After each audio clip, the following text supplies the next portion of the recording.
হুজুরে দেখতেছেন না এই সাইডে এগুলো সব আমার হুজুর, আমি একটা বাসার থাকি আর 10টা ভাড়া দিছি। ওই সাইডে আমার ভাইয়ের, ওই সাইডে আমার চাচার। তো সবই যদি তোমাকে হয় আল্লাহর, তাই আল্লাহটা দেখবার গেলে 2 মিনিট হাঁটা লাগবে হুজুর। 2 মিনিট হাঁটাতে মসজিদের সামনে যা বলতেছে এখানেও আল্লাহর কিছু ছিল না হুজুর, এখানেও আল্লাহর কিছু ছিল না। আমার চাচা দয়া করে আল্লাহ 10 শতক দান করছে, আর আমরা টাকা পয়সা দিয়ে দোতলা বেনে দিছি। ফেরেশতাকে আল্লাহ, এই দেশের নাম কি? এই দেশে তোমার মতন গরিব কেউ নাই। ওর চাচা দান করছে দেখে জায়গা পাচ্ছ, আর ওরা টাকা দিয়ে ঘর বেনে দিছে। আরে পাগলা, তোমার 5তলা বিল্ডিং করতে তুমি একটা দিনও ভিক্ষা করলা না, তুমি একদিনও বললা না ভাই আমার 4তলা টাটকা গেছি ভাই 10 বস্তা সিমেন্ট চাই। তুমি কোনোদিনও মানুষের কাছে একটা পয়সা চাওনি। নিজের টাকাতে তুমি যদি 5তলা 7তলা বিল্ডিং করতে পারো, আর আল্লাহর ঘর করতে গিয়ে তুমি এত ফকির হলা কেন?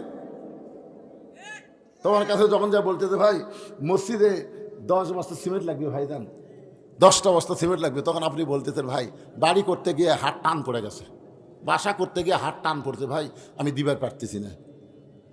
2 কান্দের ফেরেশতাকে আল্লাহ, এই শয়তানের কান্দর থেকে আমরা লেখমো কি? যেই বাড়ি থাকবার পারবে না সেই বাড়ি করতে গিয়ে ওর টান পড়ে গেছে দেখে মসজিদে 10 বস্তা সিমেন্ট দিল না, এর কান্দ আমরা লেখমো কি? এই শয়তানের কান্দ আমরা থাকবো না।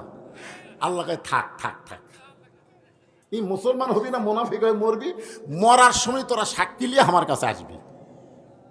কি আজকে যদি আপনাকে বলা হয় যে মসজিদের জন্য কিছু দেন তো দেব না,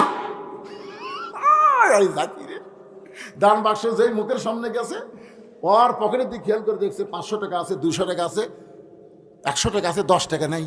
যেই 10 টাকা নাই মারিয়া দিছে, সো করে 2 জন পার হয়ে গেছে। ওরা 2 জন বলতেছে আল্লাহ তো গ্রহণ করুক রে, তুই এমন ঠেলা মারলো আমাকে দেওয়া লাগলো না। ফেরেশতাকে আল্লাহ দান বাক্স ঠেলা মারলো, রেজাল্ট কি? আল্লাহ কই দান বাক্স ঠেলা মারেনি, এই জান্নাত ঠেলা মারছে। জোরে কোন কথা ঠিক কিনা? জান্নাত।